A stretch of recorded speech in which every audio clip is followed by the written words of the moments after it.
എല്ലാവർക്കും നമസ്കാരം. പുതിയൊരു വീഡിയോയിലോട്ട് നിങ്ങൾക്ക് എല്ലാവർക്കും സ്വാഗതം. നമ്മൾ ഡിസ്കസ് ചെയ്യുന്നത് തമിഴ്നാടിൻ്റെ ഇലക്ഷൻ റിസൾട്ടാണ്. ആദ്യം ഇലക്ഷൻ്റെ സീറ്റ് ഷെയർ ഒന്ന് പരിശോധിക്കാം. എല്ലാ പാർട്ടികളുടെയും സീറ്റ് ഷെയർ.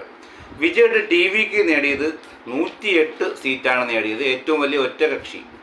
മൊത്തം സീറ്റ് 234 അപ്പോൾ അവിടെ ഭൂരിപക്ഷം നേടാൻ വേണ്ടത് 118 സീറ്റാണ്.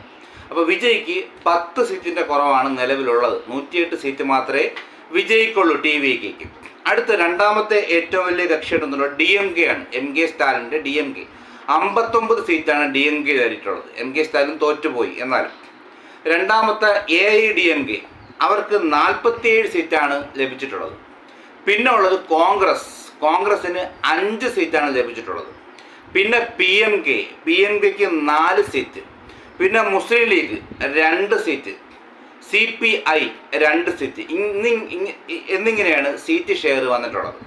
അപ്പോൾ വിജയ്ക്ക് എന്തായാലും DMKയും AIADMK ഒന്നും പിന്തുണ കൊടുക്കാനുള്ള സാധ്യതയില്ല. പിന്നെ കോൺഗ്രസിൻ്റെ 5 സീറ്റും CPIയുടെ 2 സീറ്റും.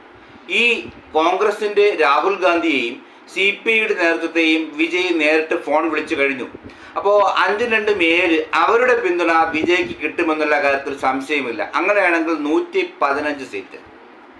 പിന്നെയുള്ളത് PMKയുടെ 4 സീറ്റ്. PMKയും TVKയെ പിന്തുണയ്ക്കാനുള്ള എല്ലാ സാധ്യതയുണ്ട്. അപ്പോൾ 119. അങ്ങനെ വിജയ് തമിഴ്നാട്ടിൽ തരംഗം സൃഷ്ടിച്ച് അധികാരത്തിൽ വരികയാണ്.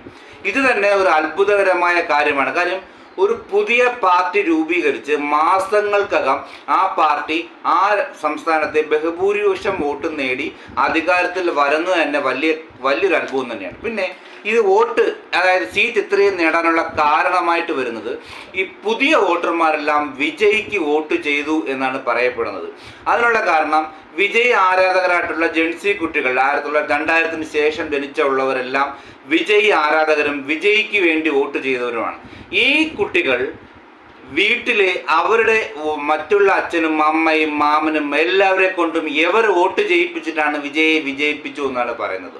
എന്നിരുന്നാലും വിജയ് ഒരു അത്ഭുതമായി മാറിയിരിക്കുകയാണ്. കാരണം MK സ്റ്റാലിന് വരെ വിജയുടെ പാർട്ടിയുടെ നേതാക്കന്മാർ തോൽപ്പിച്ചിരിക്കുന്നു എന്നുള്ളതാണ്. ഉദയനിധി സ്റ്റാലിൻ മത്സരിച്ച 2 സീറ്റുകളിൽ ഒരെണ്ണത്തിൽ വിജയിച്ചിരിക്കുന്നു. മറ്റൊരു അത്ഭുതമുള്ളത് MK സ്റ്റാലിൻ്റെ മകനും അവിടുത്തെ ഉപമുഖ്യമന്ത്രിയുമായ ഉദയനിധി സ്റ്റാലിൻ നിർമ്മിച്ച ആദ്യത്തെ പടത്തിലെ നായകനാണ് ഈ വിജയ്.